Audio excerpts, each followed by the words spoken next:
سرور و سالار شہیدان حسین ابن علی علیہ آلہ فتح وطنہ کی شخصیت اور آپ کی نہضت اور آپ کے قیام کی ابعاد و جہتیں میں قرآن حکیم کی ان آیات کی روشنی میں آپ کی خدمت میں عرض کرنے کی کوشش کر رہا تھا۔ البتہ احباب کی خواہش کے احترام میں آج اور کل کی جو مجلس ہے وہ فرزند حسین بن علی حضرت امام زمانہ عجل اللہ تعالیٰ فرج شریف کی شخصیت سے متعلق چند ایک باتیں عرض کرنے کی کوشش کروں گا۔ یہ بات بہت خوش آئند ہے کہ نوجوان خصوص متوجہ ہے شخصیت امام زمان علیہ السلام سے متعلق، وہ چاہتے ہیں کہ اس سے متعلق بات ہو، سنا جائے، کہا جائے، لیکن اس کے ساتھ ساتھ جو پہلو ہے وہ تکلیف دہ پہلو ہے، اور وہ یہ کہ امام زمانہ علیہ آلہ فتح کی جو شناخت جس رخ سے اور جس زاویے سے بیان کی جاتی ہے، کی جا رہی ہے عام طور پر، تو وہ نگاہ اور وہ دید بہت سطحی ہے۔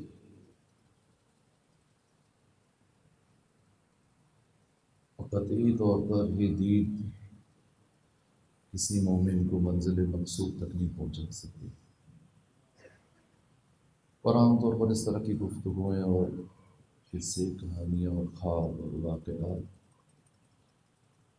وہ بیان کیے جاتے ہیں، اور پھر سننے والے اسی طرح سے سوچنا شروع کرتے ہیں، وہی تصور ذہن میں لے آتے ہیں، اور پھر ان خواہشوں کا اظہار ہوتا ہے، اور یہ خواہش دل میں ابھرتی بھی ہے کہ ہمیں بھی یوسف زہرا کی زیارت نصیب ہو جائے۔ تو اگر سوال پوچھا جائے کہ اب کیوں دیکھنا چاہتے ہیں، کیوں ملنا چاہتے ہیں، کیوں ملاقات کرنا چاہتے ہیں، تو اس ملاقات میں کیا بات کریں گے؟ میں شرمندہ ہوں آپ سے۔ اس اوقات بہت ساری باتوں کو ہم اس دقت اور بصیرت کے ساتھ نہیں دیکھ رہے ہوتے جس دقت کے ساتھ دیکھنا چاہیے۔ یہ خواہش کہ مجھے زیارت ہو جائے، میں دیکھ لوں، ثم ماذا، پھر آپ کیا کریں گے؟ اور اس دیکھنے سے آپ کو کیا ملے گا جس کو آپ حاصل کرنا چاہیں؟ یہ تکلیف دہ باتیں ہیں، اور میں اس لیے عرض کروں کہ جس سے تصور ہمیں لگایا جا رہا ہے بھیڑ چال کے نتیجے میں، یہ بات خود ہمیں امام کی حقیقی معرفت سے دور لے جا رہی ہے۔ یہ کیسی رویت ہے جو مطلوب ہے؟ وہ کون سی رویت ہے جو ائمہ کو مطلوب ہے؟ کیا ان ظاہری آنکھوں سے ہم دیکھ کے حضرت کی معرفت حاصل کرنا چاہ رہے ہیں؟ مثلا امام کا چہرہ دیکھیں گے، امام کی بات سن لیں گے، ملیں گے، کیا بات کریں گے، ہمارے پاس کیا بات ہے، کیا کہیں گے امام سے؟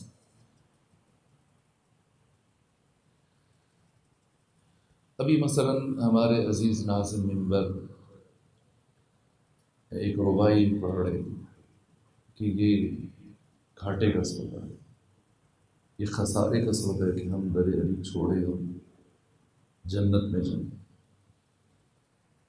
تو جس شاعر نے یہ کلام لکھا ہے خود اس کے ذہن میں بھی جنت کا ایک خاص تصور ہے، اور اس تصور کی بنا پہ یہ مقایسہ کر رہا ہے،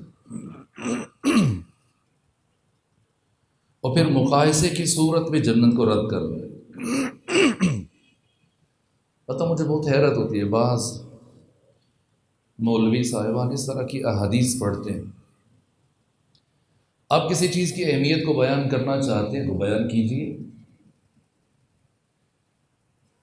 لیکن ضعیف اور کمزور باتوں کے ذریعے سے اگر آپ کسی شے کی اہمیت بیان کرنا چاہتے ہیں تو یہ قطعی طور پر نامناسب ہے، عقلاً غلط و باطل چیز ہے. مثلا یہ کہا جانا کہ امام علی فرماتے ہیں کہ مجھے جنت میں بیٹھنے سے زیادہ مسجد میں بیٹھنا پسند ہے. کیوں؟ اس لیے کہ جنت میں بیٹھنے سے میرا نفس خوش ہوتا ہے، اور مسجد میں بیٹھنے سے میرا خدا خوش ہوتا ہے. مگر علی نے کب فرمایا؟ یہ باتیں ہماری گھڑی ہوئی ہیں،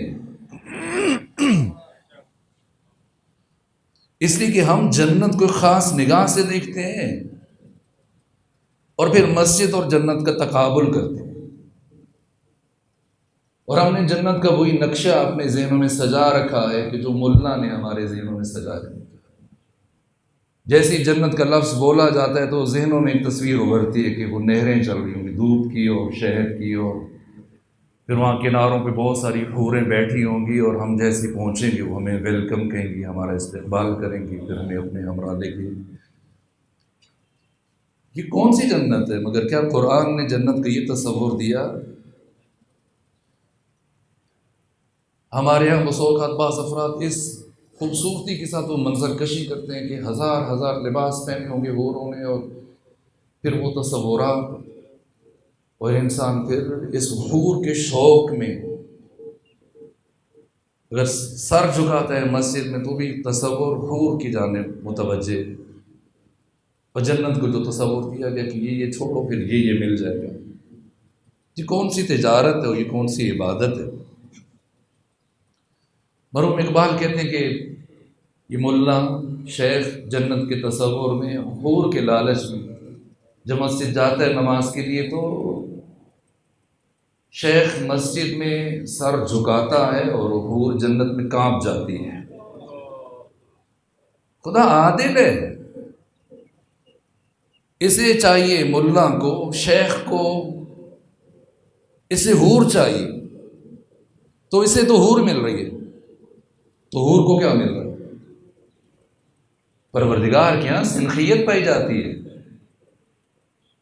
ایسے نہیں کہ ادھر کی بات میں اٹھا کے ادھر کی چیز ادھر ملا دیں، نہ، طرفین میں سنخیت ہونی چاہیے. سرے سے حور کا یہ تصور نہیں ہے، سرے سے جنت کا یہ تصور نہیں جو ہمیں دیا جاتا ہے عام طور پر.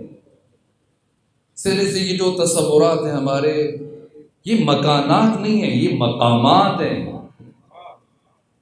لوح، قلم، کرسی، عرش، ان سے متعلق ہمارے تصورات، حتیٰ حور سے متعلق، حتیٰ رؤیت امام سے متعلق جو ہم خواہش کرتے ہیں.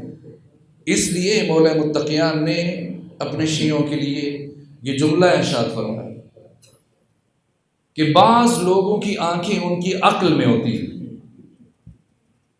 امام کی اگر زیارت مطلوب ہے، ہاں ہونی چاہیے، لیکن دید کیا ہونی چاہیے؟ اس لیے کہ جتنا جس کی شناخت اور معرفت کا معیار بلند ہوگا اس کے عمل میں اتنی گہرائی ہوگی. جیسا میں نے کل حضرت سعید بن عبداللہ حنفی کی شخصیت کی مثال دی. یہ کون سی وابستگی ہے جو سعید بن عبداللہ حنفی کو ہے؟ اور یہ عاشورہ نصاب مہدویت ہے.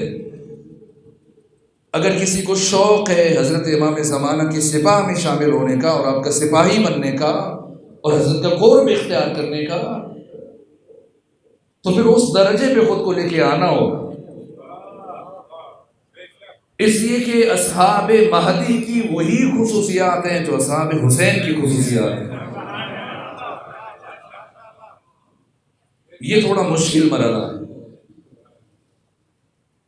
اور پھر اس شناخت کے لیے معرفت کا وہ درجہ چاہیے. پھر کس دید سے انسان امام کو دیکھے؟ ظاہری آنکھوں سے دیکھ کر تجھے زیارت ہو بھی جائے تو کب تک چلے گا اور کتنا چلے گا اور کتنا ساتھ دے پائے گا؟ جب تک تجھے مقام امامت کا عرفان نہیں ہے. جب تک تجھے محمد کے، اپنے زمانے کی محمد کی معرفت نہیں ہے، کتنا ساتھ دے پائے گا؟ کبھی بھی جذباتی وابستگیوں میں دوام نہیں ہوتا۔ وہ وابستگیاں اور تعلق جو احساسات اور جذبات اور عواطف کی بنیادوں پر استوار ہوتے ہیں، ان میں گہرائی نہیں ہوتی، ان میں دوام نہیں ہوتا۔ 4 قدم چلتا ہے، پھر انسان تھک کے، ارے میں نے تو کچھ اور سوچا تھا، یہاں تو کچھ اور ہے۔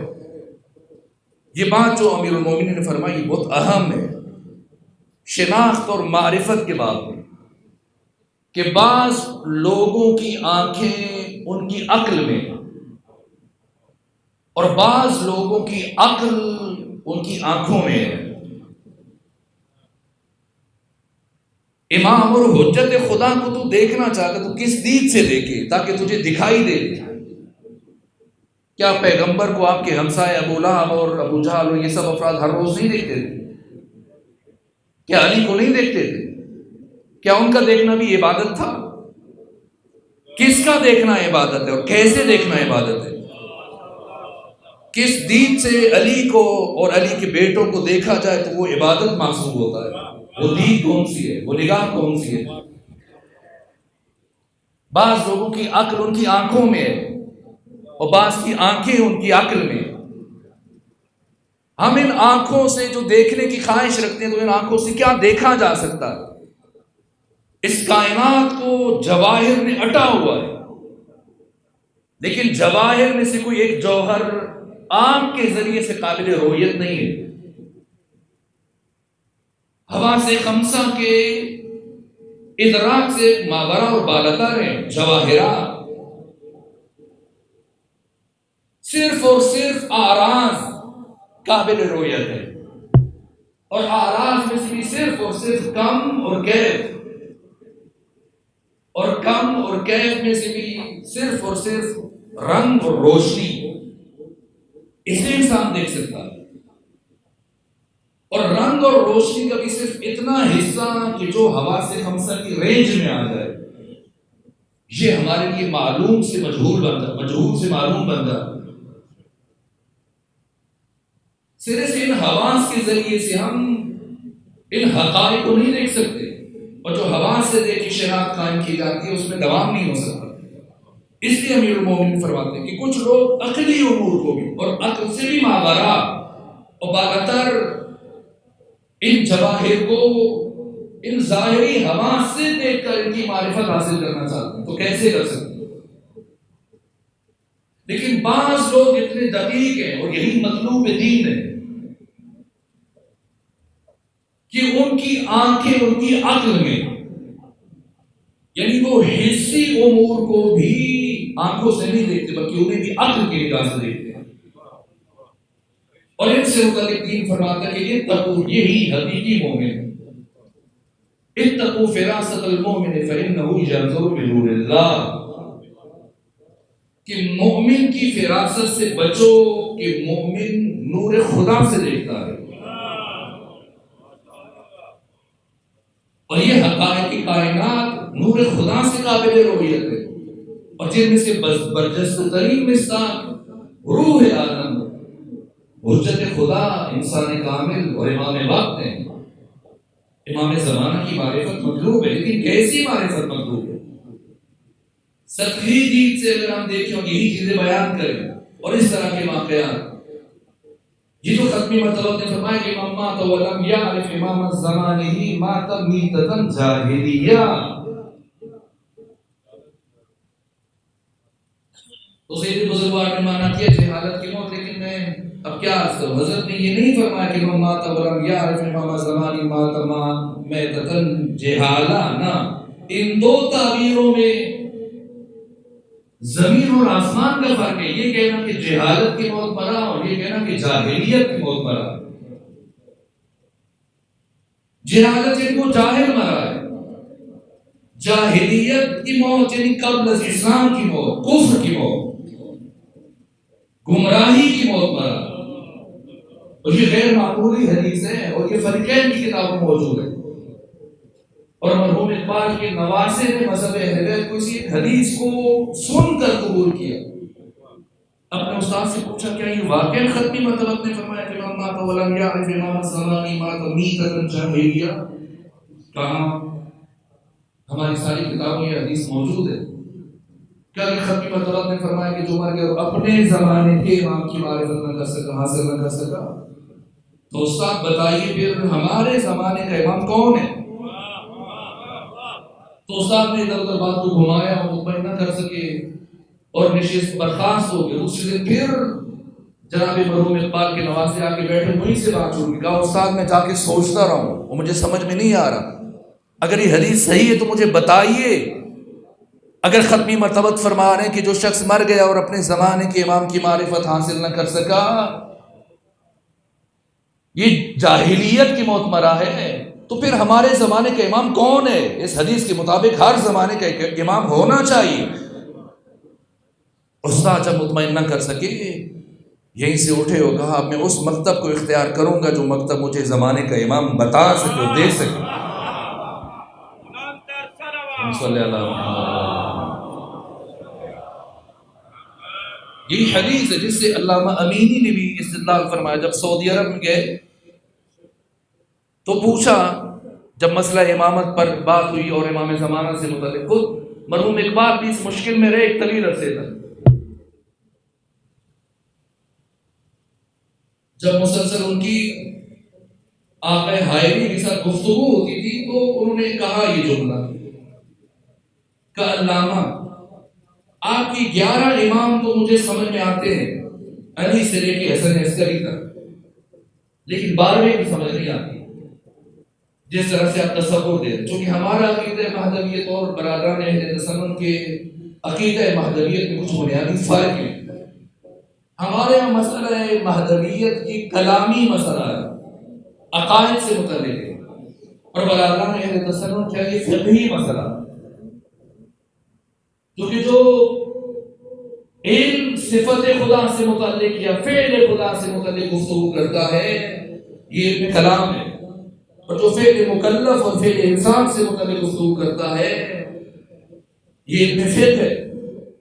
تو اگر امام کا چناؤ یہ لوگوں کی ذمہ داری ہو تو یہ فقہی مسئلہ ہے، اور اگر امام کا انتخاب کار خدا بندی ہے تو پھر یہ کلامی مسئلہ ہے۔ تو یہ بنیادی اختلاف ہے۔ اگر ہمارے یہاں کسی نے امامت کا مطالعہ کرنا ہے تو وہ علم کلام کی طرف جائے گا، اور اہل تسنن کے اگر کسی نے امامت کا مطالعہ کرنا ہے تو وہ علم فقہ کی طرف جائے گا۔ اور جو بنیادی فرق ہے، بہت سارے افراد خوش ہو جاتے ہیں کہ فلاں ڈاکٹر صاحب نے بھی، فلاں قاضی صاحب نے بھی عقیدہ مہدویت سے متعلق کتاب لکھی ہے اور لکھا ہے۔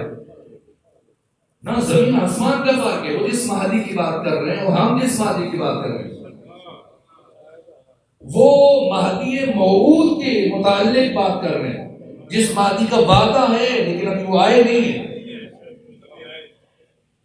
اور ہم مہدی موعود موجود سے متعلق بات کرتے ہیں کہ نہ فقط یہ کہ وہ آ چکے ہیں بلکہ انہی کے وجود سے یہ کائنات چل رہی ہے، انہی کے وجود سے ہم سب سانس لے رہے ہیں اور اللہ کی ساری نعمتوں پر حصول ہو رہا ہے۔ اس لیے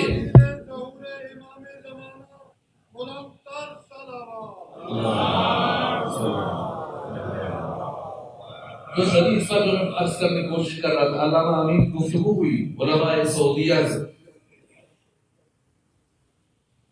تو جب اس حدیث پہ آ کے روک گئے تفصیلی بات سے، لیکن میں بس ایک جملہ تھا، تو علامہ امینی اس مرحلے پہنچے کہ اس حدیث کو مانتے ہو یا نہیں مانتے؟ کیا ہم مانتے؟ یہ حدیث صرف امام زمانہ کی شخصیت کو بیان نہیں کر رہی، یہ مسئلہ امامت کی جن دقتوں اور باریکیوں کی طرف انسان کے ذہن کو متوجہ کر رہی ہے کہ جو شخص مر گیا اور اپنے زمانے کے امام کی معرفت حاصل نہ کر سکا وہ جاہلیت کی موت مرا۔ علامہ امین کا مانتے ہو سکی سکا، ہماری ساری کتاب موجود ہے، جو بنیادی ترین منابع حدیث کی جو ستون کہلاتے ہیں۔ تو کہا پھر اگر تمہارے عقیدے کے مطابق یہ کلام رسول ہے اور رسول یہ فرمایا ہے اور ایسا ہی ہے تو پھر بتاؤ کہ حضرت زہرا سلام اللہ علیہ کسے اپنا امام مانتی ہے؟ کیا تم اتنی جرأت ہے کہ تم کہہ سکو کہ نبی ذاتی فاطمہ زہرا اپنے زمانے کے امام کی معرفت کے بغیر چلی گئی؟ نعوذ باللہ۔ جہالت کی موت گئی دنیا سے؟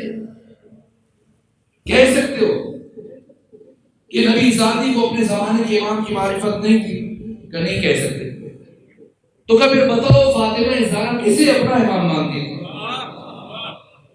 جنہیں تم اپنا امام اور خلیفہ مانتے ہو، کیا فاطمہ زہرا نے ایک لمحے کے لیے بھی ان میں سے کسی کی امامت قبول کیا ہے؟ کیا نہیں کیا؟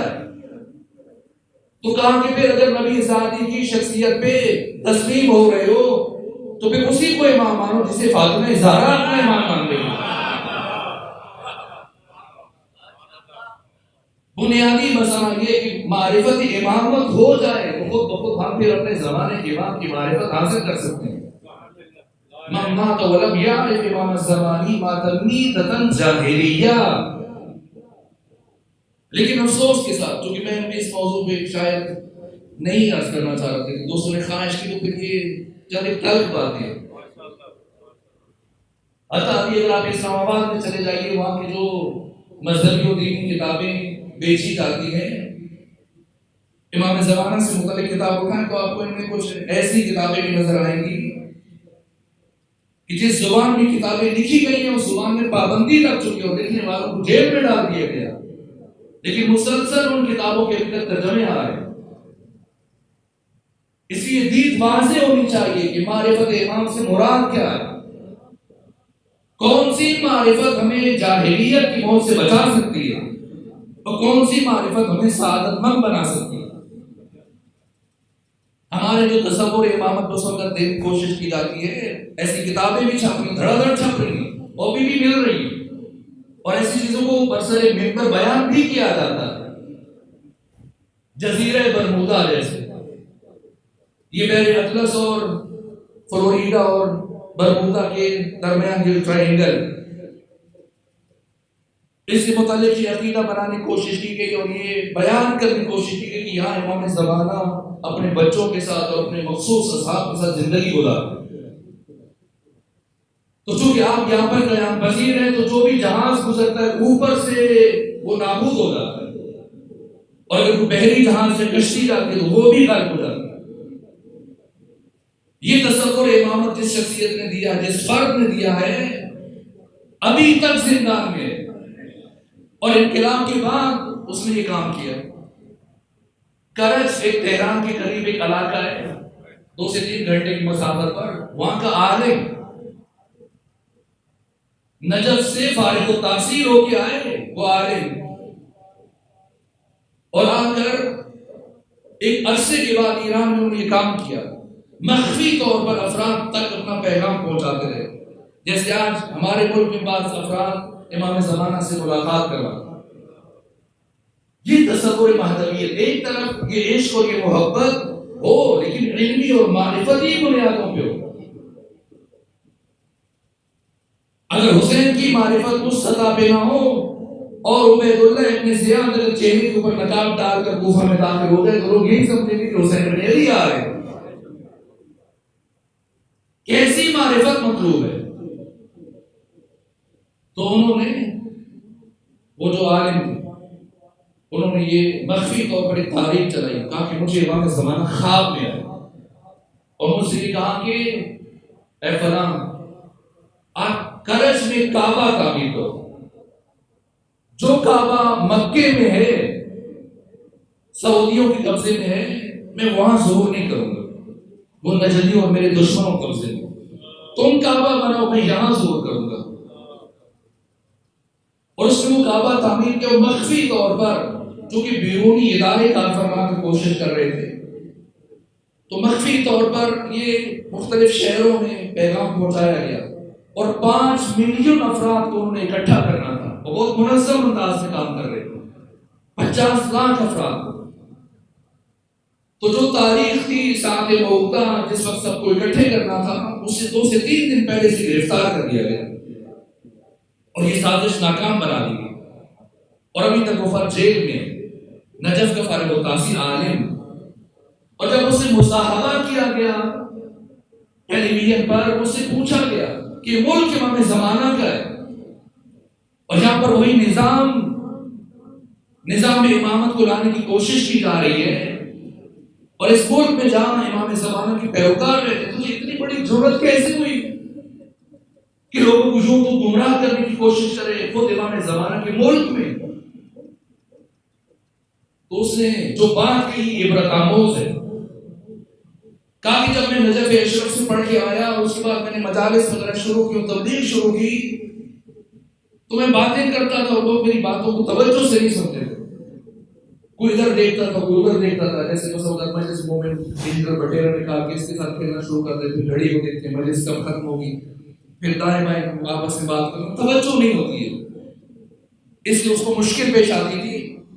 تو پھر میں سوچتا تھا کہ میں کیا کروں کہ لوگ میری باتوں کو اہمیت دیں اور توجہ دیں. تو پھر میرے ذہن میں ایک ایسا خیال آیا کہ میں روٹین سے ہٹ کے کوئی ایسی نئی اور اچھوتی اور اچھمبے کی بات کروں جس کی لوگ سنیں اور ان کی توجہ بڑھ جائے. تو کہ یہ سوچ کر کے میں نے ایک دن ڈرتے ڈرتے ایک بات اپنی طرف سے اپنی گفتگو میں شامل کی جس کا دین اور اسلام اور قرآن اور حدیث سے کوئی تعلق نہیں تھا. لیکن جیسے میں نے وہ بات کہی میں نے دیکھا کہ وہ مومن اور افراد سامعین جو دائیں بائیں دیکھ رہے تھے ادھر جیسے میں نے بات کی ایک مرتبہ پوری توجہ سنے کہ یہ کیا تحقیقی بات ہوگی, نئی بات آ رہی. جیسے آج کل ہمارے ہاں بعض افراد پورے اعتماد سے کہتے ہیں کہ آج میں وہ بات سنوں گا جو زندگی میں سے پہلے اپنے کبھی نہیں سنی ہوگی. ایک انسان ایک پورے اعتماد سے یہ بات کیسے کہہ سکتا ہے کہ یہ بات جو میں سنانے لگا اس سے پہلے تم نے کبھی نہیں سنی ہوگی؟ اس کا مطلب یہ کہ ابھی گھڑ رہا ہے جب یہ اس اعتماد سے کہہ پا رہا ہے, ورنہ کبھی تو کسی نے سنی ہوگی یا پڑھی ہوگی. تو جب میں نے بات کی تو میں نے دیکھا کہ اس ایک بات کے بعد میں چند افراد آئے مجھ سے ملے, کہا آپ نے بڑی خوبصورت بات کی, یہ بات ہم نے پہلی دفعہ سنی. کیسے مجھے جرأت ملی اور پھر رفتہ رفتہ میں نے ان غیر حقیقی گزاف اور من گھڑت باتوں کا دورانیہ بڑھا دیا. 2 سے 4 منٹ, 5 منٹ, 10 منٹ, 15 منٹ, اور پھر میری جرأت اتنی بڑھ گئی کہ میں صرف شروع میں قرآن مجید سے کوئی آیت حدیث پڑھ دیتا تھا اور پھر پورا گھنٹہ اپنی مرضی کی باتیں کر کے جاتا تھا اور لوگ خوش ہوتے تھے, نعرے لگاتے تھے. اور میری پذیرائی تھی.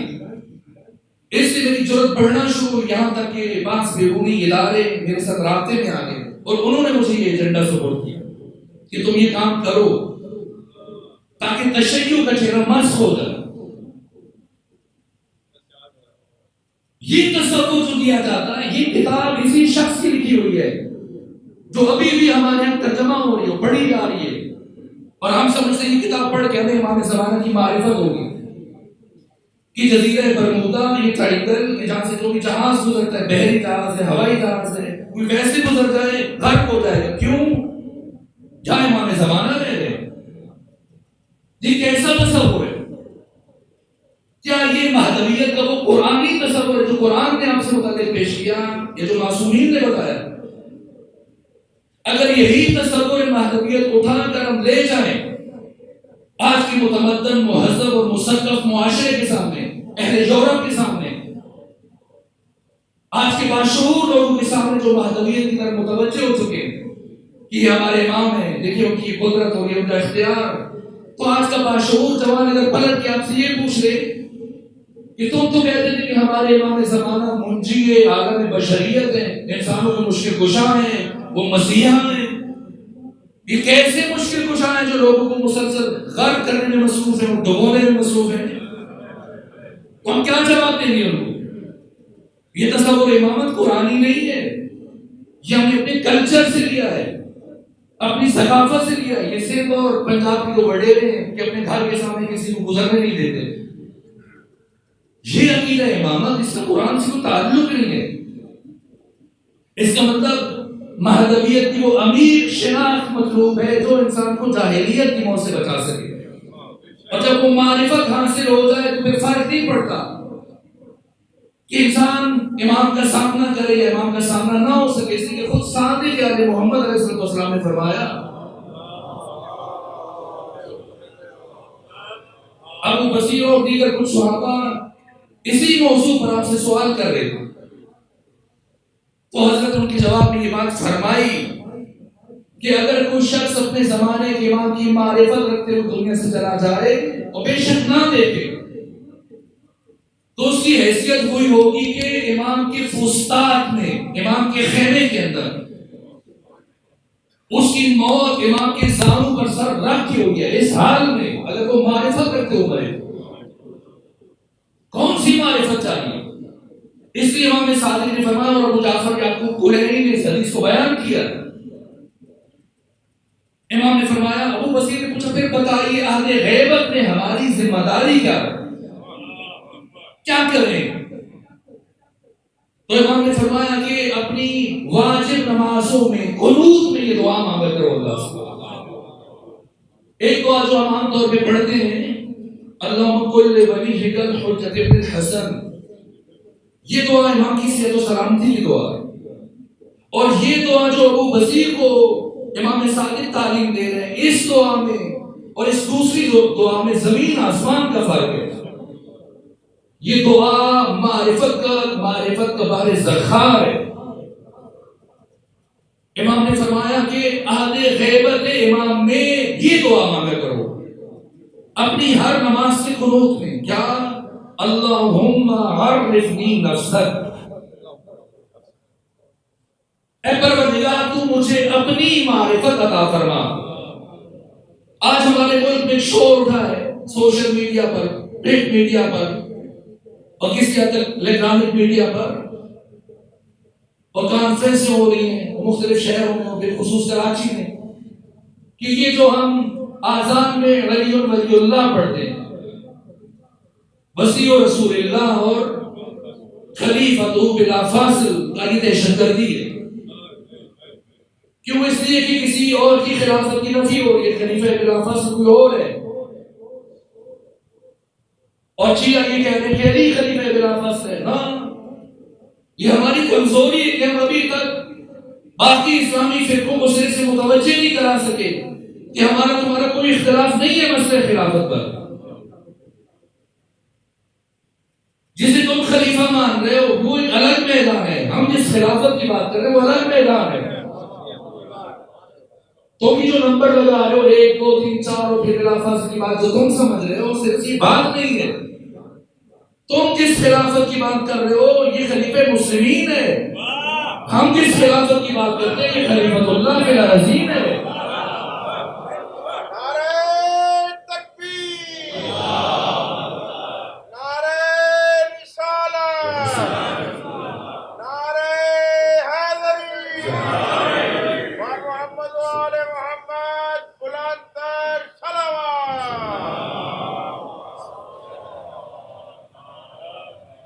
لوگ خلیفہ کوئی بھی ہو سکتا ہے، کسی مرضی کو پکڑ کے بٹھا دے، منتخب کر دے، ان کا خلیفہ ہے. خلیفۃ المسلمین ہونا اور ہے، خلیفۃ اللہ فی الارضین ہونا اور ہے. زمین آسمان کا فرق ان باتوں میں. ہم جب امام زمانہ کی زیارت پڑھتے ہیں ہر نماز کے بعد تو کیا پڑھتے ہیں؟ السلام علیک یا خلیفۃ المسلمین کہتے ہیں، یا السلام علیک یا خلیفۃ الرحمن. امام زمانہ خلیفہ خدا ہے. خلیفہ مسلمین ہونا اور ہے، خلیفۃ اللہ فی الارضین ہونا اور ہے. یہ تم جس خلافت کے لیے مباحثے کر رہے ہو، مناظرے کر رہے ہو، کہتے ہو یہ فلاں کی توہین ہے، نہ ہم اس خلافت کی بات ہی نہیں کر رہے، اور نہ ہم اس خلافت کو علی ابن ابی طالب علیہ السلام کی کوئی اعزاز یا فضیلت سمجھتے ہیں. جس خلافت کی تم بات کر رہے ہو ہم علی کے لیے نہیں ثابت کرنا چاہ رہے ہو، ہم ثابت کرنے کی کوشش کرے. وہ علی کی جو لوگوں کی دی ہوئی خدائی کو ٹھوکر مار دے وہ تمہاری جو خلافت کو لے کے کیا خوش کرے.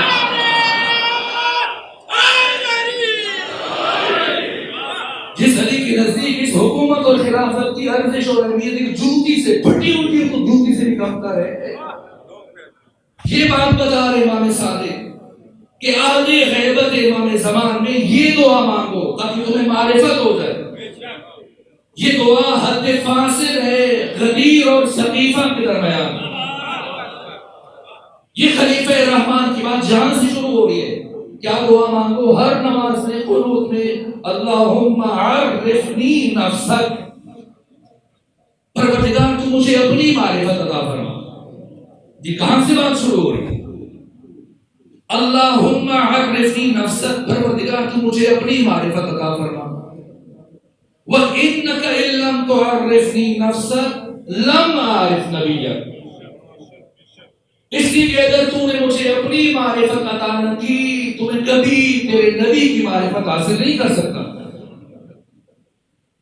نبی کی معرفت کے لیے خدا کی معرفت چاہیے، ختمی مرتبہ کی معرفت کے لیے پہلے خدا کی معرفت چاہیے، یہ بنیادی فرق ہے۔ اور پھر فرمایا اللہم عرفنی رسولک، پروردگار تو مجھے اپنے رسول کی معرفت عطا فرما۔ سمجھے بات کی گہرائی کا وزن کریں۔ وَإِنَّكَ إِن لَّمْ تُعَرِّفْنِي رَسُولَكَ لَمْ أَعْرِفْ حُجَّتَكَ، اس لیے کہ اگر تم نے مجھے اپنے رسول کی معرفت عطا نہ کی میں کبھی تیری حجت کی معرفت حاصل نہیں کر سکتا۔ امام زمانہ کی معرفت کے لیے پہلے خود رسول اللہ اور خود ذات خدا کی معرفت کرتے ہیں، اس لیے کہ اللہ مستخلف عنہ ہے، یہ اس کے خلیفہ ہیں نہ لوگوں کے خلیفہ۔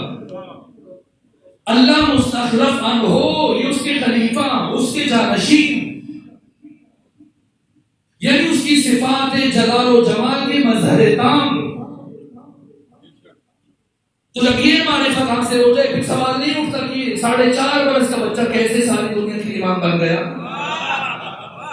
ہم تو 8, 10, 12 سال کا بچہ ہو اس کے پیچھے 2 رکعت نماز نہیں پڑھتے، تو دنیا کے سارے فلسفی اور دانشور اور عقلاء اور علماء اور فقہاء وہ ایک 4, 4.5 برس کے بچے کے پیچھے کیسے اپنی زندگی گزارے، وہ قیامت تک آنے والے بادشاہ اور انسان۔ اسی کی جب امام زمانہ کی امامت کا آغاز ہوا تو عمر 4.5 سال ہے، لیکن جب انسان اس وادی سے امام زمانہ کی معرفت حاصل کرتا ہے تو پھر ذہن میں سوال نہیں اٹھتا ہے۔ جو مسلمانوں کا خلیفہ ہے اور ان کا منتخب شدہ ہے وہ دنیاوی مدرسوں سے پڑھتا ہے، لیکن جو خلیفہ خدا ہوتا ہے وہ مدرسہ الہیہ کا فارغ التحصیل ہوتا ہے۔ اس کا معلم، اس کا استاد، اس کا مرشد، اس کا مربی صرف خدا ہوتا ہے، اس مکتب کا فارغ التحصیل ہے۔ یہ پہلی بات ہے صلاحیت، استعداد، لیاقت اور قابلیت سے متعلق کہ امام یہ خلیفہ خدا ہے، اللہ مستخلف عنہ ہے۔ یہ جو عمومی بات ہے کہ امام آئیں گے تو پھر اس دنیا کو عدل سے پر کر دیں گے جیسے یہ ظلم سے پر ہو چکی، یہ ذیلی بات ہے، ضمنی بات ہے، ہاں ایسے ہوگا، لیکن امام زمانہ کی ظہور کا یہ مقصد نہیں ہے کہ وہ آئیں گے اور ظلم ختم کریں گے اور عدل۔ میں اگر آپ سے سوال کروں کہ آج کا متمدن، مہذب اور مثقف معاشرہ، یہ پڑھے لکھے تعلیم یافتہ باشعور لوگ، یہ خود سب مل کر ایکا کر دیں، کیا کوئی ظلم نہیں ہوگا اور ہر طرف انصاف اور عدالت کی راجدھانی ہو جائے اور قیام ہو جائے اور کہیں کوئی ظلم نہ ہو پوری دنیا میں، تو کیا آپ امام زمانہ کی ضرورت ختم ہو جائے گی؟ یہ عدالت کی بات یہ ضمنی بات ہے، ثانوی بات ہے۔ یہ خلیفہ خدا ہے اور اللہ مستخلف عنہ۔ استاد آیت اللہ وحید خراسانی فرماتے ہیں جب یہ خلیفہ خدا ہے تو سمجھے خدا کون ہے اور خلیفہ خدا کون ہے، مستخلف عنہ کون ہے اور اس کا خلیفہ کون ہے۔ یہ عدالت تو بات کی بات ہے، کوئی ہوگا تو پھر عدالت نافذ ہوگی، لیکن خلیفہ خدا کون ہے، اس کا وجود کیا حیثیت رکھتا ہے اس عالم میں۔ اللہ جو مستخلف عنہ ہے یہ منمن الوجود، اس نے کائنات کو عدم سے وجود دیا ہے، اور یہ جو اس کا خلیفہ ہے یہ منبع الوجود، کہ اب کائنات اگر باقی ہے تو اس کے وجود کی وجہ سے باقی ہے۔ یہ کائنات ہوگی، یہ لوگ اور یہ انسان ہوں گے تب عدالت کی بات ہوگی۔ اور امام کا پہلا فریضہ جو ہے جسے قرآن نے بیان کیا، عدالت ثانوی فریضہ ہے، اور عدالت اور انصاف کی قیام کو براہ راست امام سے متعلق قرار نہیں دیا گیا، لیکن پہلا فریضہ جو براہ راست امام سے متعلق ہے وہ اور ہے۔ امام آ کر وہی کام کریں گے جو ختمی مرتبہ نے انجام دیا، یہ ان کی خلیفہ ہیں۔ اس لیے کہ بولے متقیان فرماتے ہیں، وہ خود امام زمانہ کی توقیات میں بھی یہ باتیں موجود ہیں اور قرآن مجید میں بھی، کہ اکثر لوگ مردہ ہیں اور زمین کے سینے کے اوپر یہ لاشیں رینگ رہی ہیں، اس لیے کہ جو جہادی جاہلیت کی زندگی ہے یہ حقیقت موت ہے۔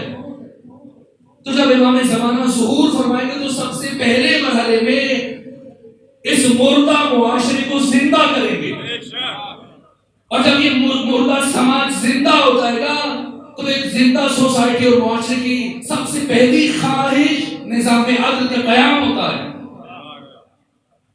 اور قرآن فرما رہے کہ لقد ارسلنا رسلنا بالبینات وانزلنا معهم الکتاب والمیزان، ہم نے نبی بھیجے، رسول بھیجے، میزان اتارا، کتابیں، کیوں؟ لیقوم الناس بالقسط، یہ بات قابل توجہ ہے تاکہ لوگ نظام عدل کو قائم کریں۔ حجت خدا کا فریضہ ہے کہ وہ لوگوں کو شعور دیں، زندگی دیں، بامعرفت بنائیں۔ جب انسان میں معرفت آ جاتی ہے تو وہ خود عدل کی قیام میں اٹھ کے کھڑا ہو جاتا ہے۔ امام زمانہ پہلے اس مردہ معاشرے کو زندہ کریں گے، بامعرفت بنائیں گے، تو خود اس امام کی معرفت، یہ پہلا مرحلہ ہے۔ پھر کوئی سوال نہیں اٹھے گا کہ یہ اگر ہے تو نظر کیوں نہیں آتے۔ اب امام زمانہ سے متعلق 20 سوالات ہیں، میری خواہش تھی کہ میں کچھ جواب عرض کروں لیکن وقت ختم ہو گیا۔ جب ہم اس نگاہ سے دیکھیں گے کہ خلیفہ خدا ہے، پھر ایسے تمام سوالات ختم ہو جائیں گے۔ اور میں کسی عربی یا فارسی کتاب کی بات نہیں کرتا، میں اردو کتاب کی بات کر دیتا ہوں عام طور پر، تاکہ اگر کوئی رجوع کرنا چاہے تو رجوع کر سکے۔ یہ تفسیر تفہیم القرآن جماعت اسلامی کی جو بانیان میں سے ہیں مولانا ابو العلا مودودی، انہوں نے تفسیر تفہیم القرآن کی 6 جلد میں سورہ مسد کے ضمن میں یہ واقعہ لکھا ہے، اگر گھروں موجود ہے تو جا کے پڑھ لیجیے گا۔ کہا کہ پیغمبر اکرام اسلام کا چچا ابو لہب اور اس کی بیوی ام جمیل جو ابو سفیان کی بہن تھی، پہلے ابو لہب ختمی مرتبہ سے دشمنی نہیں رکھتا تھا، لیکن ام جمیل کی وجہ سے وہ شدید دشمن بن چکا تھا، یہ دائماً کان بھرتی تھی، اور ان دونوں کی جو دیوار تھی گھر کی وہ پیغمبر کے گھر کے ساتھ ملی ہوئی تھی، اور اتنا کینہ تھا ام جمیل کے دل میں ختمی مرتبہ کے لیے، یہ مولانا مودودی نے لکھا کہ یہ رات ابو لہب کو سونے نہیں دیتی، دونوں چلے جاتے ہیں جنگل میں اور خاردار جھاڑیاں کاٹتے تھے، اور سہر کے قریب جب پہنچتے تو ساری خاردار جھاڑیاں اور کانٹے پیغمبر کے راستے میں بچھا دیتے تاکہ اگر صبح پیغمبر دروازہ کھول کے باہر آئے تو آپ کے پاؤں زخمی ہو جائے۔ اور اپنے گھر میں جھاڑو چلاتی تھی، اور جھاڑو چلانے کے بعد جتنا کچرا جمع ہوتا تھا سارا اٹھا کے پیغمبر کے گھر میں پھینکتی دیوار سے، اور نقلیں اتارتی تھی، توہین کرتی تھی ختمی مرتبہ کی۔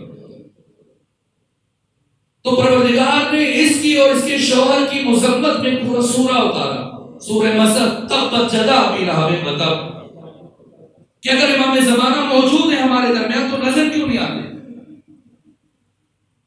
تو جو خلیفہ خدا ہے جب یہ معرفت ہوگی پھر کوئی سوال نہیں اٹھتا، اس لیے امام نے فرمایا کہ یہ دعا مانگو، اللہم عارفنی نفسک وَإِنَّكَ إِلَّمْ تُعَرِّفْنِي نَفْسَكَ لَمْ أَعْرِفْ نَبِيَّكَ اللہم عارفنی رسولک فَإِنَّكَ إِلَّمْ تُعَرِّفْنِي رسولک لَمْ أَعْرِفْ حُجَّتَكَ، رسول کو سمجھیں گے تو رسول کا جانشین خود سمجھ میں آ جائے گا۔ تو یہ سورہ مسد کے ضمن میں مولانا مودودی نے لکھا ہے کہ پروردگار نے ابو لہب اور ام جمیل کی مذمت میں یہ سورہ اتارا، اور جیسے یہ سورت نازل ہوئی اب ام جمیل ہر وقت غصے میں گھوم پھر رہی، اور ایک دن یہ مولانا نے لکھا کہ ایک دن عثمان بن عامر فرزند ابو قحافہ، جسے دنیا ابو بکر کے نام سے یاد کرتی ہے، کئی شخص پیغمبر کا صحابی رسول اسلام کے پاس کھڑا ہے اور رسول اسلام سے یہ بات کر رہا ہے ابو بکر ابن ابو قحافہ کہ یا رسول اللہ آپ تھوڑی احتیاط کیا کریں، اکیلے باہر نہ آیا کریں، کہ ام جمیل ابو لہب کی زوجہ ہر وقت وہ آپ کے پیچھے پڑی رہتی ہے، ایسا ہو کہ آپ کو نقصان پہنچا دے اور آپ کی توہین کرے، تو ذرا احتیاط کیا کریں، اگر گھر سے آنا ہو تو ہمیں بلا دیا کرو، ہمارے ساتھ باہر آئے۔ کبھی ہوتا ہے اگر دو شخص کسی کی بات کر رہے ہو، کسی سے متعلق وہ اچانک سے اوپر سے آ گئے تو آپ کیا کرتے ہیں؟ آئیے جناب آئیے، ابھی آپ ہی کا ذکر خیر ہو رہا تھا، اب نہیں معلوم ذکر خیر ہوتا ہے اکثر طور پر، لیکن بہرحال ایسے ہی ہوا کہ پیغمبر گرامی اسلام اور عثمان بن عامر یہ دو افراد باہم گفتگو کر رہے ہیں اور ام جمیل سے متعلق بات ہو رہی اور اچانک سے ام جمیل ایک طرف سے نمودار ہوئی اور ایک ہاتھ میں پتھر اور دوسرے ہاتھ میں سے خنجر اٹھایا اور جیسے ہی ابو بکر کی نگاہ پڑی ام جمیل پر کہ یا رسول اللہ وہ آ رہی ہے، کہ کون آ رہی ہے؟ کہ ام جمیل۔ پیغمبر نے فرمایا آ رہی ہے تو آنے دو، اگر آ رہی تو آنے دو، کہ یا رسول اللہ نقصان پہنچائے گی۔ فرمایا نقصان پہنچائے گی تب جب وہ مجھے دیکھے گی۔ یہ مولانا مودود نے لکھا ہے تفہیم القرآن اپنی اردو زبان میں، آپ کے گھروں موجود ہے، آپ اٹھا کے دیکھیے۔ کہا نقصان پہنچائے گی تب جب وہ مجھے دیکھے گی، کہ یا رسول اللہ یہ کیسے ممکن ہے کہ آپ یہاں کھڑے اور وہ آپ کو نہ دیکھ سکے؟ کہ ابو بکر دیر کس بات کی ہے، ابھی دیکھ لینا کیا ہوتا ہے۔ آئی ام جمیل اور غصے سے کانپتی ہوئی اور چلائی، اے ابو بکر کہاں ہے تمہارا صاحب محمد جو یہ کہتا ہے کہ میرے بارے میں اللہ نے یہ سورہ اتارا؟ اگر مجھے کہیں نظر آ جائے یہ خنجر میں اس کے سینے پہ گھوم دوں اور یہ پتھر اس کے سر پہ دے ماروں۔ کافی دیر تک گرجتی رہی، برستی رہی، غصہ ظاہر کرتی رہی اور جب پلٹ کے گئی تو اب ابو بکر ابن ابو قحافہ متوجہ ہوا ختم مرتبہ کی طرف، یا رسول اللہ وہی ہوا کہ جو آپ فرما رہے تھے کہ میں تو اسے نظر آ رہا تھا لیکن آپ اسے نظر نہیں آ رہے تھے۔ تو اس سے نتیجہ یہ نکلا کہ اگر اللہ کے بھیجے ہوئے اللہ کے جانشین کی جان یا شخصیت خطرے میں پڑ جائے تو اللہ موجود ہوتے ہوئے اسے لوگوں کی نگاہوں سے اوجھل کر دیتا ہے۔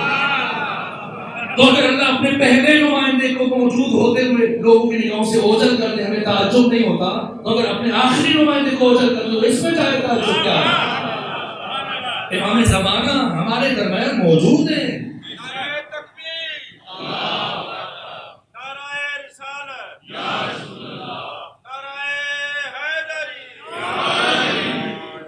ہمارے درمیان زندگی گزار رہے ہیں، ہماری عزاداریوں میں شریک ہیں، ہر سال آقا حج کے لیے تشریف لے جاتے ہیں، ہماری مشکلات آسان فرماتے ہیں، ہماری مدد کرتے ہیں، ہمارے ساتھ ایسے نہیں کہ جناب عیسیٰ کی طرح آپ کو آسمانوں پہ اٹھایا گیا، نہ موجود ہیں، خود ہماری عزاداریوں کس طرح شرکت کرتے ہیں۔ آیت اللہ العظمیٰ سید محسن الحکیم عاشور کے روز نجف میں یہ قیادت کر رہے تھے عزاداروں کی، جہاں لاکھوں عزادار ماتم کر رہے تھے، سینہ زنی کر رہے تھے، سینہ کوبی کر رہے تھے اور علماء کی صفوں میں آگے قیادت کر رہے تھے۔ اور چند مرتبہ آقا محسن الحکیم آتے ہیں، مثلا مڑتے ہیں پیچھے اور پھر عجیب کام کیے، مرجع وقت ہیں، پوری دنیا تشیعوں میں آپ کی تقلید ہو رہی ہے، یہ آیت اللہ محسن الحکیم قیادت کر رہے ہیں ماتمی جلوسوں کے، آگے آگے چل رہے ہیں، لیکن پھر کیا ہوا؟ امامہ اتارا، آبا کل اسے اتاری اور ماتمی حلقہ جس میں جوان سب باندھے ماتم کر رہے تھے اس میں شریک ہو ماتم کرنے لگے اور بہت دیر تک اس طرح چلتے رہے، ان سینہ زن ماتمداروں کے ساتھ آگے بڑھتے رہے۔ اور جب شام میں اختتام پذیر ہوا جلوس تو آپ کے جو قریبی ساتھی تھے علماء اور آپ کے شاگرد کہ حضرت اس میں کوئی حرج نہیں، یہ عبادت ہے، لیکن آپ کے ایک مقام ہے، آپ قیادت کر رہے تھے تو آپ چھوڑ کر علماء کی سب میں سے نکل کر یہ جوانوں کے ساتھ اس ماتمی حلقے میں کیوں کھڑے ہو گئے؟ اور اس طرح آپ دونوں ہاتھوں سے ماتم کر رہے تھے، ہم نے پہلے کبھی آپ کو ایسے نہیں دیکھا۔ تو آیت اللہ مسلم نے فرمایا کہ کیا کرتا؟ جب میں نے خود دیکھا کہ زمانے کا امام ان جوانوں کے درمیان کھڑے ہو کے ماتم کر رہا ہے تو میں خود کو کیسے روک سکتا تھا؟ امام موجود ہے ہمارے درمیان، ایسا نہیں ہے کہ امام غائب ہے، یہ تعبیر مجازی ہے، درست نہیں ہے کہ امام غائب ہے، نہ امام غائب نہیں ہے، امام حاضر ہے، موجود ہے، بس ہماری آنکھوں پہ پٹی ہے۔ یہ جو غیبت ہے یہ سب کے لیے نہیں ہے، یہ ہم جیسوں کے لیے۔ اور سعدی کہتے ہیں سعدی حجاب نیز تو آئینے پاکداشت، اے سعدی کوئی حجاب نہیں ہے، تیرا امام پردے میں نہیں ہے، غیبت میں نہیں ہے، تمہارے ساتھ مشکل ہے، ادھر کوئی مشکل نہیں، وہ تو تمہارے پاس تمہارے قریب موجود ہیں، تمہاری عبادتوں میں شریک ہیں، دکھ سکھ میں تمہارے ساتھی ہیں۔ ساتھی حجاب نیز تو آئینے پاک تاش، وہاں میں کوئی حجاب نہیں ہے، وہ کسی غار میں نہیں ہے، کہیں پناہ گزین نہیں ہے، تمہارے قریب رہتے ہیں۔ شرط یہ کہ تیرا آئینہ دل پاک ہونا چاہیے۔ زنگار خورد چون نہ نمایت پہ ہوئے دوست، چونکہ تیرے آئینے قلب کو زنگ لگ چکا ہے، اس لیے تجھے تیرے امام کی تصویر نظر نہیں آ رہی۔ اسے صاف کر لے تو خود نظر آ جائے گا، پھر یوسف زہرا کی زیارت ہو جائے گا۔ اور مولا علوم کہتے ہیں کہ میان عاشق و معشوق ہی حائل نیست، عاشق اور معشوق کے درمیان کوئی دیوار نہیں، کوئی پردہ نہیں ہے۔ کون پردہ ہے؟ کیوں نظر نہیں آتے؟ وہ فرماتے تو خود حجاب خودی، حافظ از میان برخی، تو خود حجاب ہے، تو بیچ میں سے ہٹ پھر دیکھ کیسے نظر نہیں آتے۔ وہ کون سی چیز ہے؟ وہ ہمارا عمل ہے، ہمارا کردار ہے، جس کی وجہ سے یوسف زہرا کے چہرے کی زیارت نہیں ہوئی، ورنہ کتنے خوش نصیب ہیں۔ اور کوئی یہ نہ سمجھے کہ شاید علماء کو آ کے ملتے ہیں یا مجتہدین سے ملاقات ہوتی ہے، نہ شاید مجتہدین سے ملاقات نہ ہو، ایک عام انسان سے ملاقات ہو۔ بات وہ ہے جو شیخ سعدی نے کی کہ آئینہ دل پاک ہونا چاہیے، اور یہ روایت خود آیت اللہ خوئی نے بیان کی کہ میں آدھی رات کو اٹھا تہجد کے لیے، اور جب میں وضو بنانے کے لیے جا رہا تھا تو میں نے دیکھا کہ جو مدرسے کے خادم کا کمرہ ہے اس میں سے روشنی پھوٹ رہی ہے اور باتوں کی آواز آ رہی، تو مجھے یہ خوف لاحق ہوا کہ شاید ہمارے مدرسے کا یہ خادم یہ جاسوسی کرتا ہے، صدام کا جاسوس ہے، اور ہمارے اندر کی خبریں علماء کی ان کو جا کے دیتا ہے۔ کہ میں گیا بیت الخلاء طہارت کے لیے، اور میں نے اس کا دروازہ بند نہیں کیا، نہیں باہر رکھا تھا کہ دیکھتا ہوں کوئی نکلتا تو نہیں ہے۔ جب دیکھا کوئی نہیں نکلا، پھر میں نے وضو بنایا، اس طرح مجھے باتوں کی آواز محسوس ہو رہی تھی اور روشنی بھی تھی، لیکن جب میں نے آ کے دق الباب کیا اور دروازہ کھولا خادم نے، میں نے دائیں بائیں دیکھا تو کوئی موجود نہیں تھا۔ میں نے اس سے کہا کہ میں نے روشنی دیکھی، باتوں کی آواز، اس نے مجھے ٹالنے کی کوشش کی، لیکن میں نے کہا میں نے خود سنا ہے، تو مجھے بتاؤ۔ تو مدرسے کی اس خادم نے جو مدرسے کے طالب علموں کی صفائی کرتا تھا، وضو کے برتن ان کے لیے بھر کے رکھتا تھا، جھاڑو چلاتا تھا، مدرسے کی خدمت کرتا تھا، کہ عام خاکروب ایک خادم کاقے کوئی آپ پریشانوں میں سمجھ رہے ہو کہ آپ کیوں پریشان ہو رہے ہیں؟ آپ یہ سمجھ رہے ہیں کہ شاید ستام کا کوئی جاسوس تھا میرے پاس، ایسی بات نہیں ہے۔ کاقے کوئی میرے پاس کوئی اور نہیں تھا، زمانے کا امام زمانہ عجل اللہ تعالیٰ فرد شریف تشریف لائے تھے، اور آج پہلی مرتبہ نہیں آئے، اس سے پہلے بھی آتے ہیں۔ اور آگے کوئی میں آپ کو پابند کر رہا ہوں کہ جتنے دن میں یہاں پہ ہوں میرے کچھ کام باقی ہیں، آپ یہ بات کسی کو نہیں بتا سکتے۔ آگے کوئی کہتے میری چیخ نکل گئی کہ ساری زندگی درس پڑھایا، قرآن پڑھایا، درس خارج دیا، اور ہمیں آج تک یوسف زہرا کی زیارت نصیب نہیں ہوئی، اور یہ ایک عام جوان جو مدرسے کے خادم ہے، تو بس فرق یہ ہے کہ آئینے دل کو ہی پاک کر لے اور پھر زیارت ہوتی ہے اور لوگ ملتے ہیں۔ ضروری نہیں ہے کہ وہ اس کا چہرہ عام اس طرح سے نمایاں ہو، سر پہ دستار ہو، کندھوں پہ ردا ہو، اور ختم ہو رہے میں باتیں چھوڑ رہا ہوں۔ ایک بات اور عرض کر دوں، آیت اللہ حرم پناہی بزرگ جن کے فرزند آگے حرم پناہی شہید عارف حسین الحسینی، جب بھی ان کو استخارہ لینا ہوتا تھا تو ان کے پاس جاتے تھے، اور پاکستان آنے کے بعد جب بھی کوئی اہم مشکل پیش آتی تھی اور استخارے کے ذریعے سے فیصلہ کرنا ہوتا تھا تو پھر اپنے کسی عزیز کو، شاگرد کو یا دوست کو فون کرتے تھے کہ جاؤ آگے حرم پناہی کے پاس، ان سے استخارہ لو۔ یہ حرم پناہی بزرگ یہ روایت کر رہے ہیں تاکہ کرج سے ایک مومن تھے، شہریار نام تھا، اور جیسے ایرانیوں کی عادت ہے کہ وہ گرمی کی چھٹیوں میں چلے جاتے ہیں مشہد یا دوسرے مقامات پر سیاحت کے لیے اور زیارت کے لیے، تو یہ وہاں چلے گئے تاکہ ایک مہینہ گرمی میں وہاں گزاریں گے اور عبادت بھی کریں گے امام کے حرم میں، ہر روز نماز وہاں پہ پڑھیں گے۔ زاد راہ لیا شہریار میں کرج سے، اور چلے گئے کہاں؟ مشہد چلے گئے، اور جا کے مسافر خانے میں گھجرا لے لیا اور سامان رکھا اور زیارت کے لیے آئے، تو بہرحال ان کا جو ان کی جیب میں رقم تھی وہ گر گئی یا کسی نے چوری کر لی، اور پریشان ہو کہ میں تو مہینے کی نیت لے کے آیا تھا، میں کیسے وقت گزاروں گا؟ یہاں تک کہ یہ حضرت کی زری میں آئے اور زیارت کی، اور کہا میں امام نے دعا آپ کا مہمان، اور میری زندگی مشکل بن گئی، میں کسی سے نہیں مانگوں.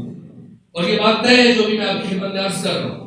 علماء اور عرفاء فرماتے ہیں کہ اگر آپ کسی سے بھی مانگیں، پیغمبر سے مانگیں یا سیدہ زہرا سے یا مولانا تقیان سے توسل کریں، امام حسین سے مانگیں، جس سے بھی مانگیں گے وہ آپ کی مشکل اور آپ کا مسئلہ آپ کے زمانے کے امام کو پیش کریں گے. اور یہ روایت جو ہمیں حرم بنائی بیان فرما رہے ہیں، جوان سنیں اور پھر دیکھیں کہ ہمارا یہ ارتباط کس سطح کو کیسے ہونا چاہیے، اور وہ کون سی رکاوٹیں میں کیا اشارہ کروں ان کی طرف جن کی وجہ سے ہم اپنے زمانے کے امام سے دور ہیں، میں اور آپ. تو کہا کہ امام میں آپ کا مہمان ہوں، میں کسی سے کچھ نہیں مانگوں گا چاہے میں بھوکا مر جاؤں. تو وہاں زیارت کی اور اس کے بعد آئے پلٹ کر وہی لیٹے اور آنکھ لگ گئے تو خواب میں امام کو دیکھا اور امام نے فرمایا کہ امام رضا خواب میں فرمایا کہ کل جو شخص سب سے پہلے آئے سین بزرگ میں آذان فجر کے بعد سب سے پہلے داخل ہو، اسے جا کے اپنی مشکل بیان کر دینا، تمہاری پریشانی دور ہو جائے. تو وہ کہتے ہیں جناب شہریار کہ میں جا کے آذان فجر کے بعد وہاں پہ کھڑا ہوا تو دیکھا سب سے پہلے جو شخص داخل ہوا وہ اسماعیل بے نماز ہے. ایک معروف شیخ کبیر آپ دیکھیے مشہد میں ان کا مرکز بھی، یہ اسماعیل اور یہ بے نماز کے نام سے مشہور. ضروری نہیں ہے کہ اس کی ظاہری وضوقت سے آپ پہچانیں، ممکن ہے ہمارے درمیان ایسے افراد رہتے ہوں، ایسے خوش نصیب کے جو یوسف زہرا کے رکن جمال کی زیارت کرتے ہوں. تو یہ کھڑے ہوئے اور جب اسماعیل بے نماز ہے تو انہوں نے سوچا کہ یہ ممکن نہیں ہے، یہ وہم ہوگا، یہ خواب و خیال ہوگا. یہ کیسے ممکن ہے کہ ایک شخص جو نماز ہی نہیں پڑھتا امام اس سے کہے کہ میں اس سے اپنی حاجت بیان کروں. تو وہ اسماعیل بے نماز گزر گئے، انہوں نے اپنی حاجت بیان نہیں کی. اور پھر دوسرے روز یہی خواب دیکھا، جب دعا کی پریشانی کے عالم میں میری مدد کیجیے، میں کسی سے نہیں مانگوں گا. دوسرے روز پھر دوبارہ یہی خواب دیکھا، تو میرا ارادہ کہ کچھ بھی ہو جائے جو بھی آئے مانگوں گا. تو دوسرے دن بھی جب فجر کی آذان کے بعد کھڑے ہوئے تو سامنے سے وہی اسماعیل بے نماز آ رہے. کبھی آگے چل پڑے اور اپنی مشکل بیان کی کہ میرے ساتھ یہ مسئلہ ہوا کہ جتنا بھی زیادہ راہ تھا جو رقم تھی وہ گم ہو گیا، پیسے چوری ہو گئے. تو اسماعیل بے نماز مسکرائے اور کہا ہم تو کل بھی آپ کی امانت لے کے آئے تھے لیکن آپ ہمارے پاس آئے نہیں. تو وہ امانت منتقل کی اور یہ کہتے ہیں شہریار جب میں نے گنا تو وہ اتنی ہی رقم تھی جتنی مجھ سے طرف ہوئی تھی. تو اسماعیل بے نماز نے کہا میں جاؤں گا زیارت کے لیے، لیکن میری خواہش ہے کہ تم جس دن رخصت ہو، امام کے مہمان ہو، تو میری خواہش ہے کہ آخری دن تو مجھے بتانا، تو میں خود تمہیں رخصت کرنے کے لیے جاؤں. ایک مہینہ جب مکمل ہوا اور میں نے ارادہ کیا تو میں پھر اسی مقام پہ کھڑا ہو گیا جہاں سے وہ ہر روز صبح میں زیارت کے لیے آتے تھے. زیارت کے لیے ہر روز آتے تھے لیکن نماز پڑھنے کے لیے لوگ دیکھتے تھے کہ کسی نہیں دیکھا، اس لیے ان کا لقب مشہور تھا اسماعیل بے نماز. تو رکے اور اس زیارت کے بعد کہا کہ چلو چلتے ہیں. خود اسماعیل نے ان کا سامان اٹھا دیا جناب شہریار کا اور کہا کہ شہریار بتاؤ جلدی جانا چاہتے ہو یا دیر سے جانا چاہتے ہو؟ تو میری تو یہ خواہش ہے کہ میں جلدی گھر پہنچوں، کہ پھر میرے ساتھ آ جاؤ اور میرے پیچھے چلتے رہو. اور شہریار چلتے رہے جناب اسماعیل کے پیچھے پیچھے، اور یہاں تک کہ وہ ٹرمینل جانے کے بجائے اور بسوں کے اڈے پہ جانے کے بجائے ایک خرابے کی طرف چل پڑے.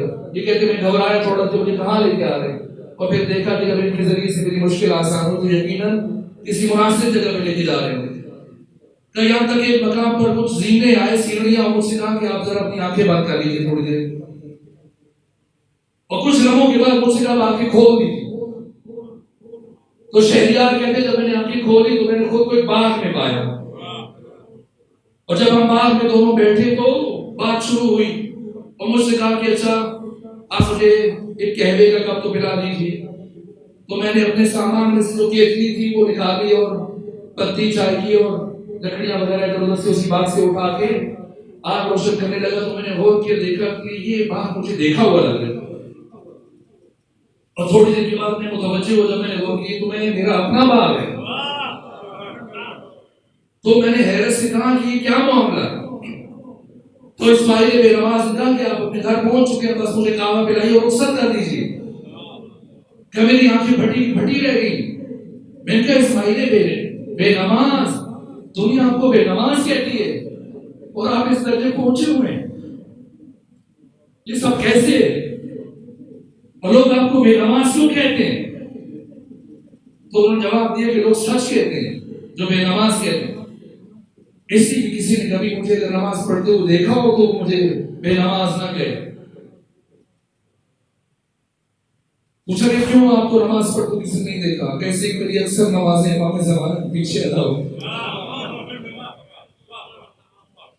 حاکم موجود ہیں ہمارے درمیان ہیں، ہماری رضاکاریوں میں شریک ہوتے ہیں، ہم نہیں دیکھ سکتے، ہمارے گناہ عائد ہیں۔ پروردگار یوسف زہرا کی عزت کے صدقے میں ہمارے گناہوں کو درگزر فرمائے۔ اور میرا جی چاہ رہا ہے کہ میں چند جملے کربلا کے اس ننھے مجاہد سے متعلق عرض کروں کہ امام زمانہ دل سے متعلق زیارت ناحیہ میں فرمائیں۔ کچھ شخصیتیں ایسی ہیں جن کی کربلا میں نسل ختم ہو گئی ہے، جن میں سے ایک جناب رقیہ دختر امیر المومنین ہے، جناب مسلم ابن عقیل کی زوجہ، ان کی 4 بیٹے اور 2 بیٹیاں ہیں۔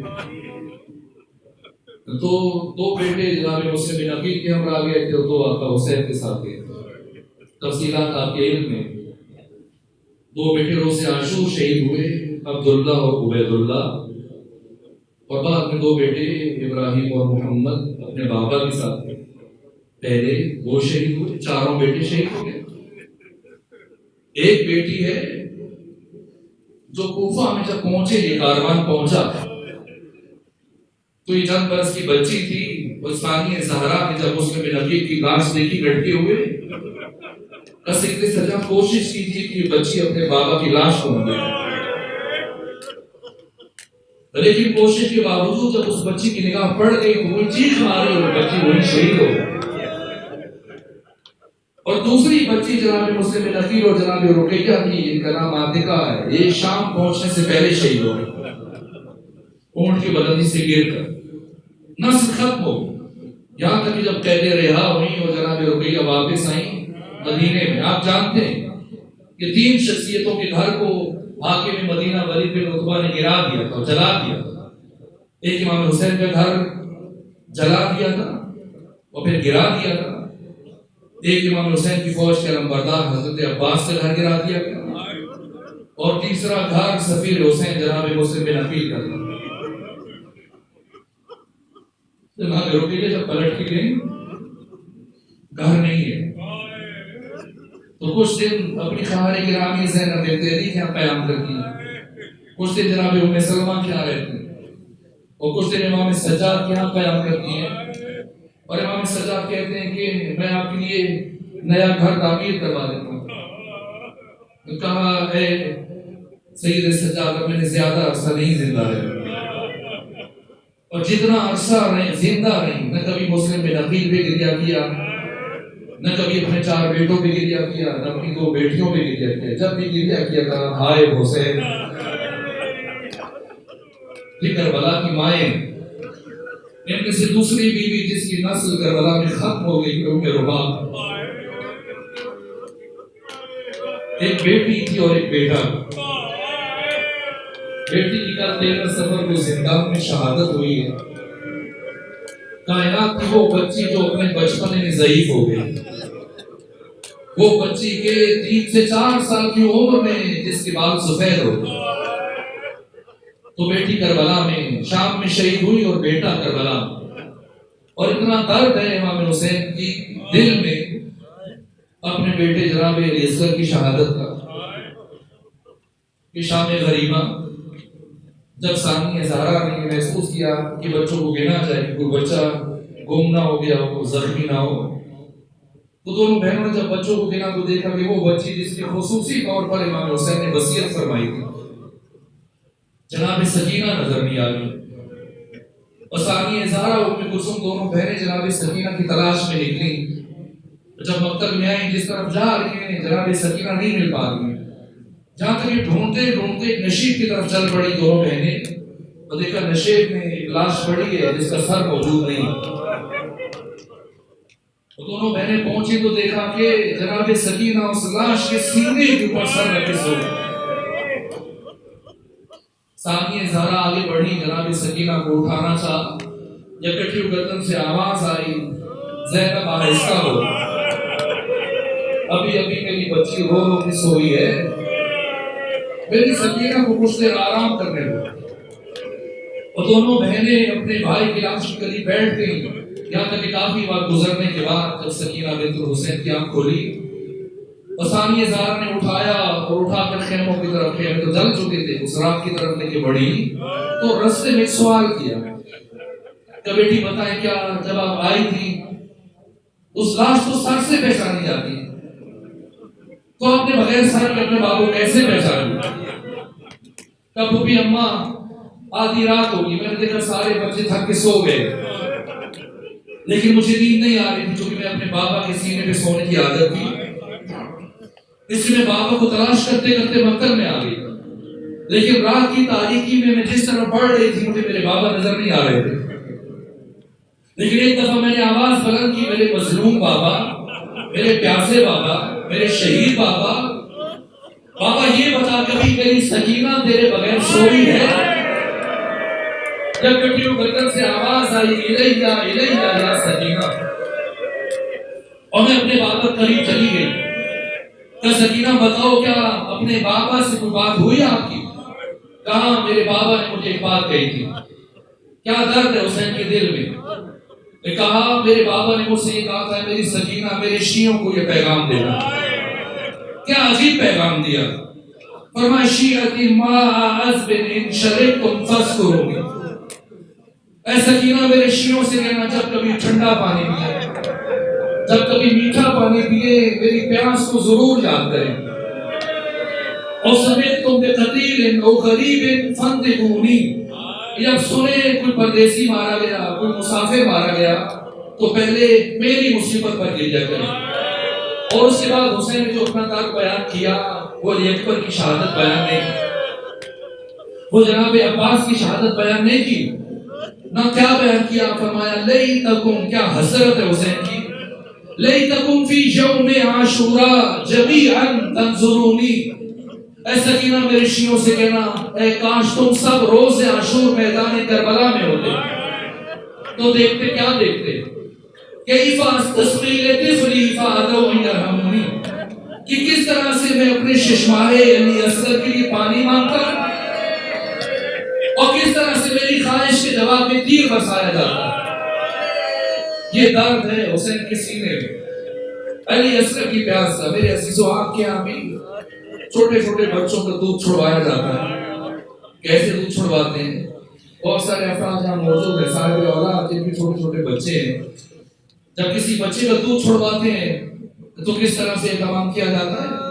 اب کھلونا لے کے آتے ہیں، اس کے لیے پھل اور مٹھائیاں آتے ہیں اور بہت ناز و نعم سے اس کا دودھ آپ چھڑواتے ہیں تاکہ وہ گریہ نہ کرے، روئے نہیں، اس کے لیے مختلف قسم کی کھلونے لے کے آتے ہیں. تاریخ انسانی میں کسی بچے کا دودھ اس طرح سے نہیں چھڑوایا گیا جس طرح سے رباب کے بیٹے علی اصغر کا دودھ چھڑوایا گیا. اور جب حسین نے اس شیخار کو اپنے ہاتھوں پہ لیا، نہیں معلوم کتنی وزنی لاش تھی جناب علی اصغر کی، وہ حسین کی جس نے علی اکبر کی لاش اٹھائی، قاسم کی لاش اٹھائی، 72 ساتھیوں کی لاش اٹھائی. یہ کربلا کا وہ شہید ہے جسے ہاتھوں کو اٹھا کر حسین پہلی 7 مرتبہ آگے بڑھے، پھر 7 مرتبہ پیچھے ہٹے. کیا اتنی وزنی لاش تھی تو پھر کیوں خیموں کے اندر نہ لے جا سکے؟ اس لیے کہ حسین ڈر رہے ہیں کہ ایسا نہ ہو کوئی بی بی علی اصغر کو حال میں دیکھے وہ مر جائے دیکھ کر. جہاں تک کہ خیموں کے اندر نہیں لے کے گئے، پشت خیام میں لے کے گئے اور اپنی شمشیر سے قبر کھودنا شروع کی. یہ وہ مرحلہ ہے جہاں آقا کی شمشیر نے خود گریہ کیا کہ مجھ سے کیا کام لیا جا رہا ہے، اور قبر کھودی گئی، اور اب علی اصغر کو امام حسین علیہ السلام نے بس اشارے سے میں چند جملے عرض کرنے کی کوشش کر رہا ہوں. یہ مشکل مرحلہ ہے.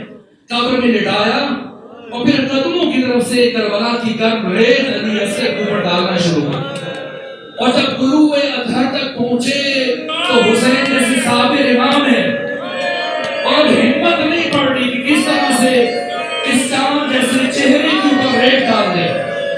حسین کی سوچ رہے ہیں کہ کیسے ریت ڈالوں، اور ایک ہاتھ پشت سے آپ کی کندھے کے اوپر پڑا. حضرت نے مڑ کے دیکھا تو اس چھوٹے شہید کی ماں ام رباب کھڑی تھی. کہا آقا حسین آپ میدان کربلا میں جا کر اپنے ادھورے کام کو مکمل کیجئے. اس کام کو آپ انجام دینے کے لیے آپ کی کنیز ام رباب موجود ہے. یہاں تک کہ جناب ام رباب نے خود علی اصغر کی تنظیم کو مکمل کیا، لیکن کسی حد تک پرسکون ہے کہ چلے میرا بیٹا دفن ہو گیا. لیکن جب 11 محرم کو یہ سر بلند کیے گئے تو کیا منظر ہے. میں روایت کی 2 جملے عرض کروں، اسی مجلس ختم کر دوں. زید بن ارقم صحابی رسول جب اس مقام سے گزر رہا تھا اور راستے میں ملاقات ہوئی علی زین العابدین کے ساتھ، تو رو کے کہا فرزند رسول، پہلے سلام کیا، السلام علیکم یا ابن رسول اللہ، اے فرزند رسول میرا سلام قبول کیجیے. اور پہلی مرتبہ جب کسی کو سلام کرتے وہ سنا سید سجاد نے تو ہتھکڑی بھرے ہاتھوں سے تو بھری گردن اٹھائی تو کہا کون ہے اس عالم غربت میں ہمیں سلام کے قابل سمجھنے والا. اس بوڑھے صحابی رسول نے کہا حضرت آپ نے پہچانا نہیں، میں آپ کے نانا کا صحابی زید بن ارقم ہوں. میں آپ کے جد بزرگوار کی زیارت کے لیے مدینے جا رہا تھا اور راستے میں اس قیامت کی اطلاع ملی. امام نے پوچھا اے زید میرے نانا کی زیارت کے لیے جاؤ گے؟ کہا کہ جاؤں گا. اور پھر کہا اگر کچھ پیغام ہو تو بتا دیجیے. امام نے اونٹوں کی طرف اشارہ کیا اور فرمایا زید کیا آپ بھی کسی پیغام کی ضرورت ہے؟ ارے جا کر رسول خدا کو بتا دینا یا رسول اللہ تیری بیٹیوں کو سربراہان بازاروں میں اجنبیوں کے درمیان چھوڑا ہے. اور بس آخری جملہ عرض کروں. اس کے بعد ایک مرتبہ زید بن ارقم نے شہیدوں کے سروں کی طرف دیکھا اور دیکھنے کے بعد کہا حضرت کے سر جو تلاوت کر رہا ہے یہ کس کا سر ہے جو خون میں ہٹا ہے؟ کہا زید پہچانا نہیں؟ یہ میرے بابا حسین کا سر ہے. کہا یہ 2 سر ایک ساتھ نظر آ رہے ہیں. فرمایا یہ میری زینب کے اور محمد کے سر. سنیں گے ایک مرتبہ کیا سوال پوچھا. کہا امام یہ بتائیے یہ جو چھوٹے سے نیزے پر ایک پیارا سا سر نظر آ رہا ہے، ایک مرتبہ سید سجاد کی چیخ میں لگے کہا زید اسے نہیں پہچان پائے گا، یہ میرے 6 مہینے کے بھائی علی اصغر کا سر ہے جسے قبر سے نکال کر دوبارہ ذبح کیا گیا اور بعد میں